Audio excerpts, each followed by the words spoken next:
Hey folks, Colin here from Sumthins Recording, and today I'm going to show you how to EQ bass guitar in just 3 simple steps. So we're continuing along in our EQing in 3 steps series here, and today we are looking at bass guitar. But before we dive in, if you are ready to go a little bit deeper into the mixing process in its entirety and really start to hone your workflow as an audio engineer, then I have just the thing for you. It is my 7-step mixing checklist, and it's just a simple PDF that will walk you through the entire mixing process, step by step, to help you get professional and radio-ready mixes without any more of the hassle and without any more of the guesswork. It is a completely free guide, and you can download it below using the link in the video description. Now let's jump in here and look at EQing bass guitar. I'm going to play you this track so you can hear the finished mix for this song, and then I'll solo up the bass guitar so you can get an idea of what our finished bass sound is for this track here. So let me hit play. Here is our finished mix for this song. I tried to get along. I tried to play the game, but I knew from the moment I saw you that it was much too late.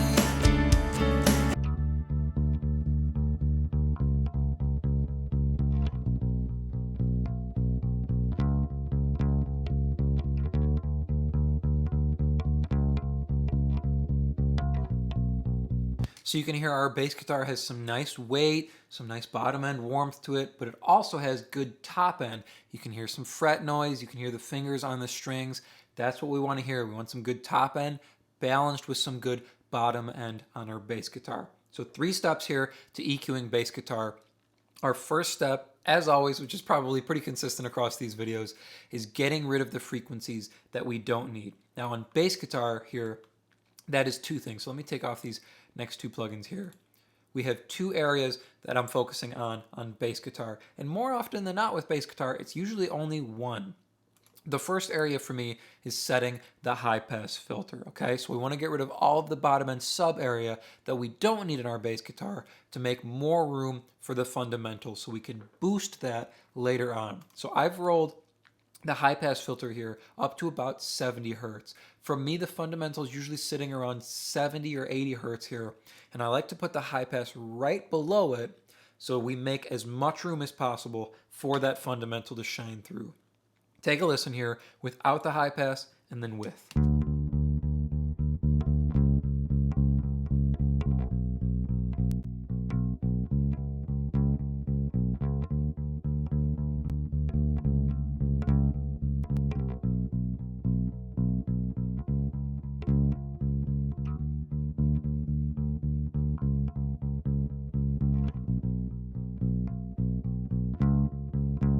So it feels like we've lost some sub area, but don't worry, this is all in the plan here. By rolling off up to below, right below our fundamental here, we make more room for the fundamental to shine through, and we roll off any kind of inconsistent low end that's kind of moving around right now. We don't want our low end moving around. We want our low end parked in one place, and we want it to be consistent.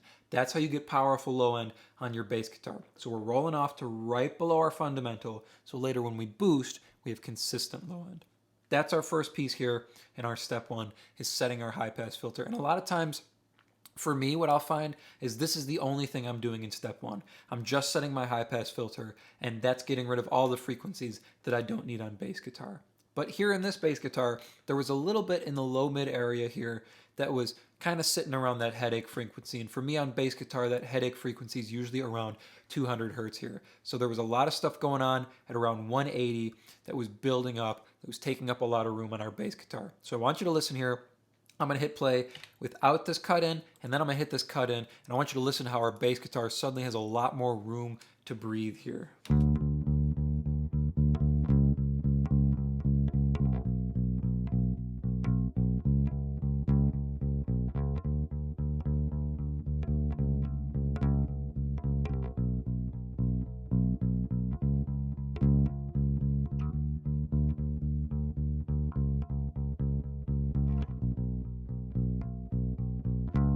Suddenly we can hear the fundamental a little bit better. We hear the low end a little bit better because all of this area around 200 hertz at this 180 hertz was obscuring the rest of the bass guitar. By removing this set of frequencies here at 180 hertz, we make more room for the rest of the bass guitar to shine through. That's the goal here with step one, is to remove frequencies we don't need to let everything else shine through a little bit better. So we've got two things here that we did. We rolled up our high pass filter and we cut out all this headache frequency around 200 hertz here. Now, before step two, I'm going to throw my compressor in place. You know me, I like to get my compressor in place here before I boost any top end. I'll show you what the compressor is doing here real quick.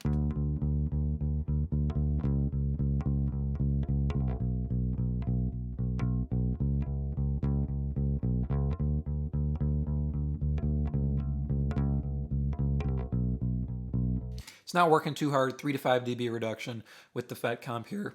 Pretty standard for me on bass guitar. Next thing we're doing here, step two, is boosting top end to help the bass guitar cut through the mix here. So there's two frequencies we're going to boost here that are pretty standard, the two frequencies that I like to boost on bass guitar. We're at about 700 hertz here, and then we're at about 4K. This 700 hertz here is going to give you that kind of mid-range frequency that you want to hear that makes your bass guitar sound a little meaner. So take a listen to this without, and then I'll kick this frequency in.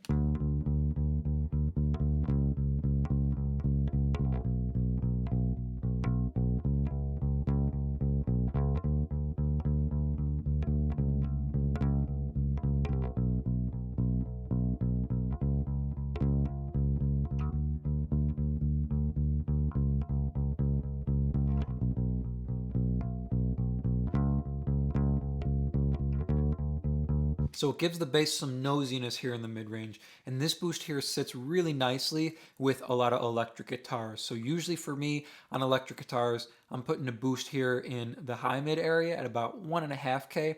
So parking this right below it at 700 hertz leaves room for the electric guitars and the bass guitar to shine through in the mid-range so they can both cut through the mix. Otherwise we just have bottom end on bass guitar, and that's never enough to sit the bass guitar in the mix.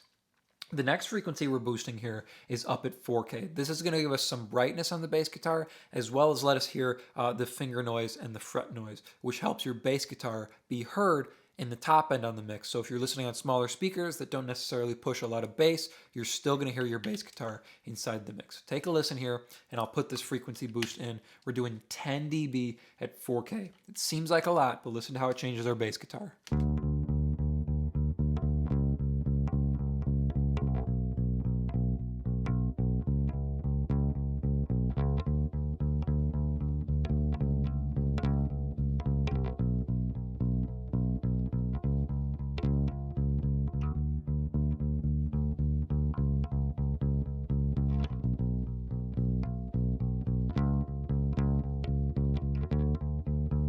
We can hear the fret noise on the bass guitar. We can hear the picking a little bit better. This boost here makes sure we hear every single note that the bass player plays, and that we can discern those notes inside the mix, even if they're not lower notes on the bass guitar. So that's step two, is boosting up top end to help our bass guitar cut through the mix.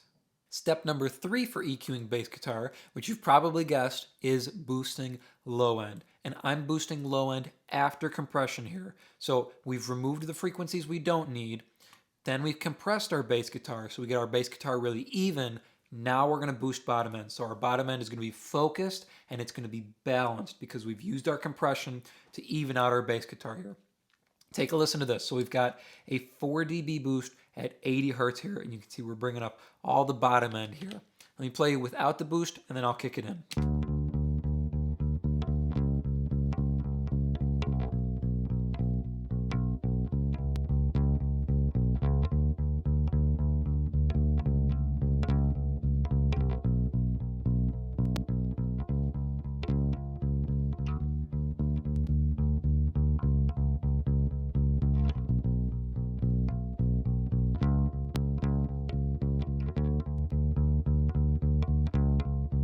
Hear how big and warm our bass is now because we've gotten rid of what we don't need and then evened out our bass guitar before we boost our bottom end.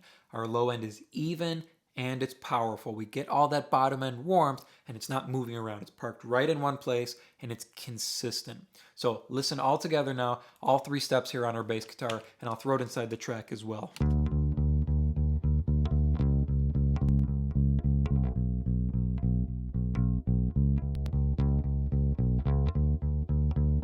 The moment I saw you, that it was much too late. I became so caught up in you.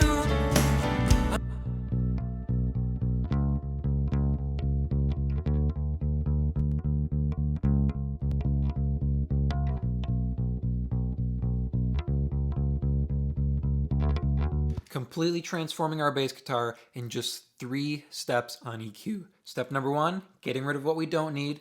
Step number 2, boosting up top end to help our bass guitar cut through the mix. And finally, step number 3 is boosting low end after our compression to get us an even and balanced bottom end.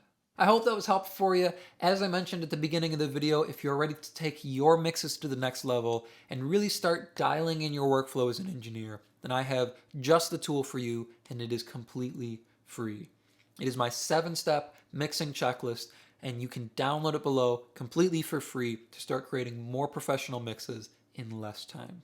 Thank you so much for watching, and I will see you in the next video.